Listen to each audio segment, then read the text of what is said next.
So hari ini kita akan sambung lagi pembelajaran kita dalam bab yang ke-6, iaitu ketaksamaan linear dalam dua pemboleh ubah.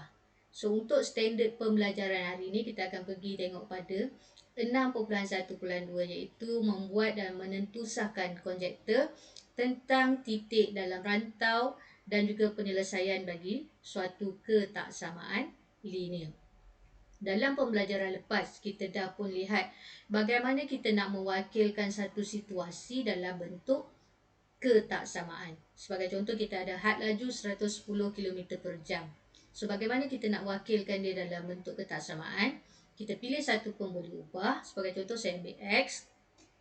X kurang daripada atau sama dengan 110. Bermaksud, had laju maksimum dia adalah 110 km per jam. Dan jika kita nak wakilkan dia dalam satu garis lurus, so kita lukis skala yang seragam. Okey, dan lepas tu 110 ke bawah. Bermaksud kita perlu lukis satu garis lurus yang di mana hujung dia ada bulat yang padu. Okey, yang kita perlu warnakan, dan juga anak panah ke kiri menunjukkan dia kurang daripada 110. Dan kalau kita lorek rantau, bermaksud dia berada di sebelah kiri. Okey. So, kadang ketaksamaan ni kita juga boleh wakilkan dia dalam satah Chartes. Okey, dan kita boleh melorekkan rantau ketaksamaan. Contohnya, kalau kita ada X lebih kurang atau lebih sama dengan 3. So, ini ialah satah Chartes. Okey, satah Chartes. So, X sama dengan 3. Di mana kedudukan X sama dengan 3? So, kena pasti titik X3 dan buat satu garis lurus secara mendekat.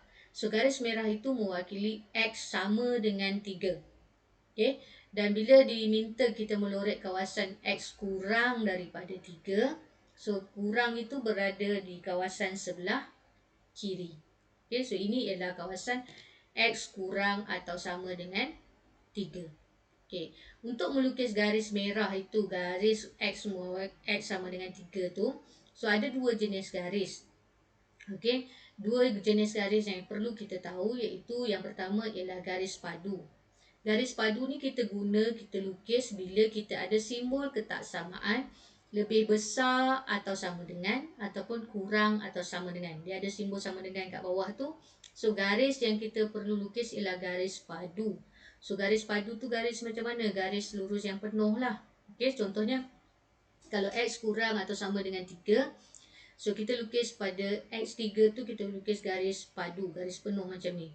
Okay, dan kawasan sebelah kiri tu mewakili X kurang daripada 3. Satu lagi garis ialah garis putus-putus. Di mana garis putus-putus ni bila kita ada ketaksamaan lebih besar ataupun kurang. Okay. Kalau kita ada satah Chartes X kurang daripada 3, tadi ada kurang sama dengan 3, sekarang kurang daripada 3. So, kita lukis pada kedudukan yang sama, cuma beza dia garis itu ialah garis putus-putus. Okay, dan rantau dia adalah rantau yang sama. So, untuk yang ini kamu kena tahu bahawa kalau simbol itu lebih besar sama dengan atau kurang sama dengan, garis yang perlu kita lukis ialah garis padu ataupun dipanggil garis penuh. Kalau simbol lebih besar atau lebih kecil, kita gunakan garis putus-putus. Okay. So, kita tengok lagi sikit apa yang kita dah belajar sebelum ni. Sebelum ni dah waktu tingkatan 3, kamu dah pun belajar garis lurus. Dan dalam garis lurus, kamu dikenalkan dengan satu persamaan, iaitu Y sama dengan MX tambah C.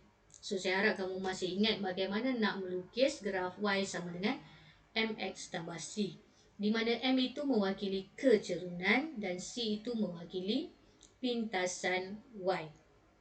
Okey, so bila kita nak lukis satah Chartes, kita nak lukis garis lurus, kenal pasti apa nilai M dan juga apa nilai C yang diberi. Okey, sekiranya M itu ialah nilai positif, Y sama dengan MX tambah C, maka garis itu akan condong ke sebelah kiri. Okey, dan kawasan yang berada di atas garis yang kita lukis, kita panggil sebagai rantau atas, biasanya lebih besar. Okey, dan rantau yang berada di sebelah bawah itu kita panggil rantau bawah. Okey, simbol dia lebih kecil. daripada y sama dengan mx tambah c tu. Okey. Dan kadang-kadang kita juga diberi nilai m yang negatif. Okey, so bila nilai m negatif, y sama dengan negatif mx tambah c, maka graf itu akan condong ke sebelah kanan. Okey, tak kisah garis itu condong kiri ke condong kanan, tapi kawasan yang berada di sebelah atas garis ialah rantau atas. Kawasan yang berada di sebelah bawah garis yang kita lukis dikenali sebagai rantau bawah. Okey, dan kita juga ada nilai M dia kosong. Okey, di mana kita hanya ada Y sama dengan C. Y sama dengan 3, Y sama dengan 4, Y sama dengan negatif 1. So, garis Y sama dengan tu dilukis secara mendatar selari dengan paksi X. So, sebagai contoh saya ambil Y sama dengan 3. So, lukis garis lurus pada Y sama dengan 3. Kawasan yang berada di sebelah atas ialah rantau atas. Kawasan yang berada di sebelah bawah dikenali sebagai rantau bawah. Okey. Dan kita juga ada nilai X. Contohnya diberi nilai X sama dengan 3. X sama dengan negatif 1. X sama dengan K. So, apa saja nilai. So, kita lukis X secara menegak selari dengan paksi Y. So, rantau yang berada di sebelah kanan, kita panggil rantau kanan.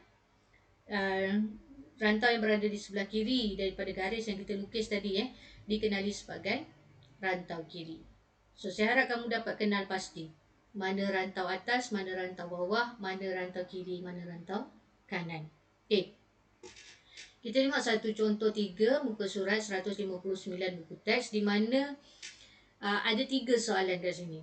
Satu ialah kena lukis graf, yang kedua ialah kena plot titik, yang ketiga ialah kena tentukan mana kedudukan titik tersebut.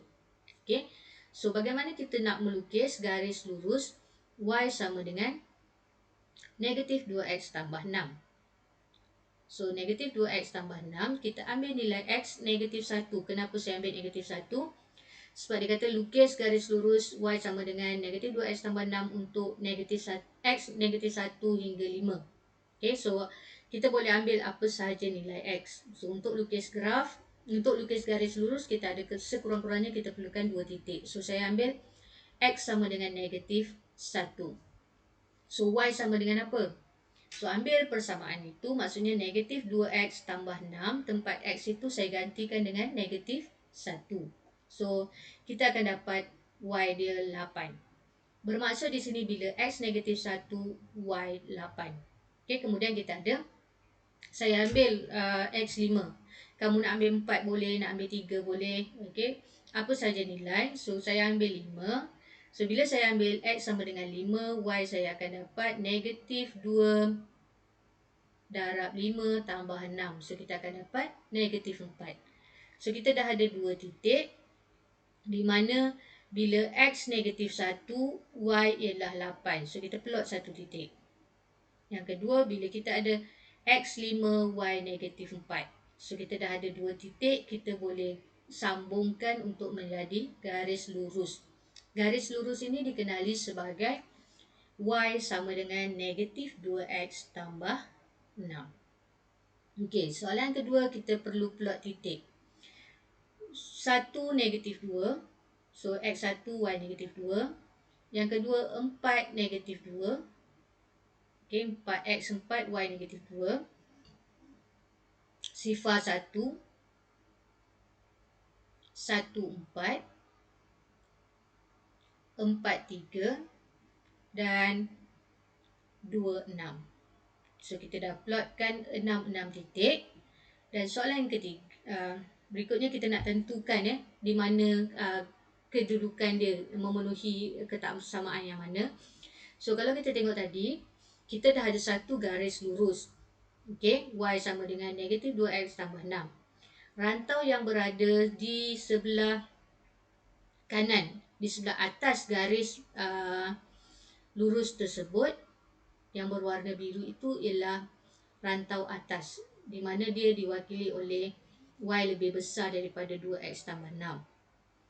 Rantau yang berada di sebelah kiri atau sebelah bawah ini kita panggil rantau bawah, iaitu y lebih kecil daripada negatif 2x tambah 6.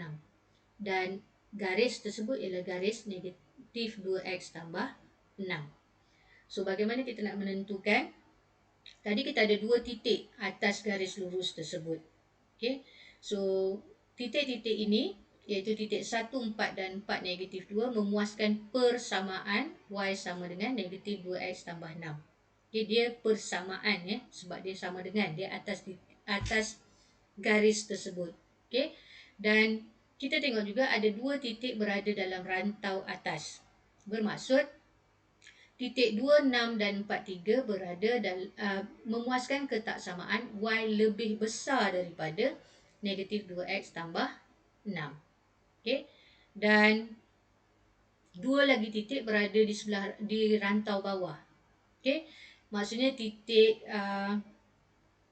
sifar 1 dan 1 negatif 2 ni memuaskan ketaksamaan y lebih kecil daripada negatif 2x tambah 6.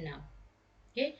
So, kita dah jawab ketiga-tiga soalan. Melukis garis lurus, plot titik dan juga menentukan kedudukan titik tersebut. Okay, satu lagi contoh. Contoh yang keempat dalam buku teks. Sekarang soalan kata diberi satu persamaan tetapi dia tanpa melukis graf, tentukan kedudukan titik tersebut. So, bagaimana kita nak menentukan titik tanpa melukis graf? Okay. So, yang pertama ialah kenal pasti persamaan yang diberi. Kemudian kita buat dua kolom, okey, dua ruang, kiri dan kanan. Okey. So, kita tulis balik persamaan itu, iaitu y sama dengan negatif 3x tambah 6. Itu persamaan yang diberi dalam soalan. Y sama dengan negatif 3x tambah 6. Y di sebelah kiri, negatif 3x tambah 6 di sebelah kanan. Kemudian soalan A, diberi koordinat 25. So, kita letakkan nilai y ialah 5. So, 25 bermaksud 2 tu x, 5 tu y. So, tempat x kita gantikan dengan 2. So, kita akan dapat negatif 3 darab 2 tambah 6, kita akan dapat sifar. 6 tolak 6, negatif 6 tambah 6, kita dapat sifar. So, bermaksud 5 lebih besar daripada sifar. Okay, 5 ni lebih besar daripada sifar. Kiri lebih besar daripada kanan. Bermaksud titik 25 itu memuaskan ketaksamaan y lebih besar daripada negatif 3x tambah 6. Okey, kita buat cara yang sama untuk B. Okey, kita ada titik sekarang ialah 1, 2. X1, Y2. So, tempat Y kita letak 2. Dalam persamaan kita gantikan X1. So, kita akan dapat negatif 3 darab 1 tambah 6. Kita dapat 3. So, kita tahu bahawa 2 lebih kecil daripada 3. 2 kurang daripada 3. Maka titik 1, 2 itu memuaskan ketaksamaan Y lebih kecil daripada negatif 3X tambah 6. Okay. Soalan C, di mana kita ada titik negatif 1, 9. Y dia ialah 9. Tempat X kita gantikan dengan negatif 1. Negatif 3 darab negatif 1 tambah 6, kita dapat 9. So, di sini kita tengok 9 sama dengan 9. Kiri sama dengan kanan. Maka, kita boleh katakan bahawa titik negatif 1, 9 memuaskan ketaksamaan Y sama dengan negatif 3X tambah 6. Okay. Dan yang terakhir, titik sifar 8. So, Y sama dengan 8. Tempat X kita ganti sifar, kita akan dapat 6. So, 8 ialah lebih besar daripada 6. Maka titik sifar 8 memuaskan ketaksamaan Y lebih besar daripada negatif 3X tambah 6. So, itu ialah bagaimana kita nak menentukan rantau kedudukan titik dalam rantau ketaksamaan. Okay. So, sekian untuk kali ini. Kita jumpa dalam pembelajaran yang akan